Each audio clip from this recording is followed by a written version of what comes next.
Hello friends, it's Chris Angel coming at you for another episode of Marketing for the Rest of Us. And today we're talking about owning the size of your work. The size of your work. So, obviously, as entrepreneurs, we are dreamers. And I think when we were younger, we were bigger dreamers than when we get older. I think when we're young, we're somewhat naive and we just think, the world will show up. Like, here's our dream and it will just show up. And it's cool, like when you're younger, the kind of vision that you have, the kind of, it's blissful ignorance is amazing, right? The naivety of that is amazing because you just dream up the world for yourself when you're younger. And at least this is my story. As I got older, I felt the beat down of failure after failure, and I stopped dreaming as big as I used to. Not because I didn't want to make an impact, but because I just stopped believing that I could do it in this lifetime. Part of the work, I always felt like there was so much under the surface. Every idea had a million to-dos and learning curves, right? And so over time, I just started to get, I just felt defeated over time with like how big my vision was versus how much work was required to accomplish that.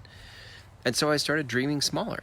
I don't even know if I'd say dreaming smaller. I just stopped dreaming big, right? I was like, oh, well, I started looking to the next month or the next year. And I stopped looking at 20 years down the road or how big can I make this? So I think I'm starting to revisit that now. I'm starting to revisit how big of an impact can I make? I know that my heart wants to make a big impact. My heart is in it. I have a huge heart to help a lot of people.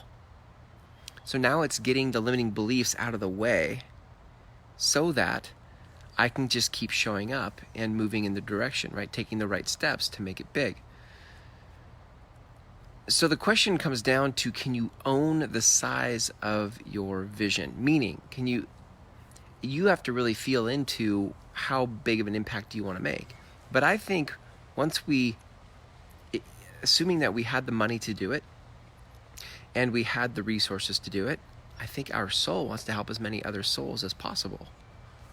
So that is the fork in the road, isn't it? Like, that's where, if you can get there, now you can actually tap into what your soul really wants to do while you're here on this planet, right?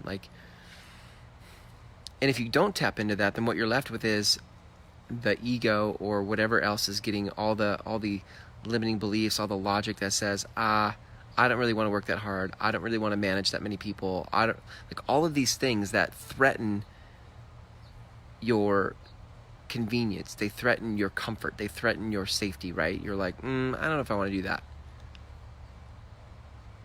But if you go back to the dreamer that you were as a kid, as a young adult, as somebody who wanted to make an impact in the world, you wanted to help as many souls as possible. And so this is where I'm at. And I'm wondering if it's where you're at. Can you own the size of your impact? Can you own the size of your conversation? There is a conversation you're here to lead in the world. And if you really are connected to how important it is and what it is in response to, what problems and pains it is in response to, then your heart will immediately go to, how big can we make this?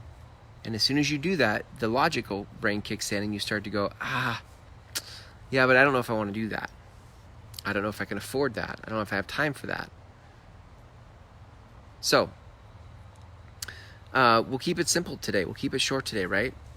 This is me urging you to continue to dig deeper, as I'm digging deeper into how big, how far, how wide can we make the impact we're here to make. That's it for today, gang. If you'd like to know how to start in this conversation, it helps to have a clear message. If you don't have a clear message that you're leading in the world, then it's going to be really hard to make that impact. So you have to clarify that. And I have a process for that. You can start that at groundswellmethod.com. It's a free course, 5 videos, 90 minutes, groundswellmethod.com. But keep digging into the work you're really here to do and the impact you really want to make. And then don't put a lid on that. Just keep keep pushing the vision further. Thanks for hanging out with me today for this episode of Marketing for the Rest of Us. Until tomorrow when we go live again, have a great night.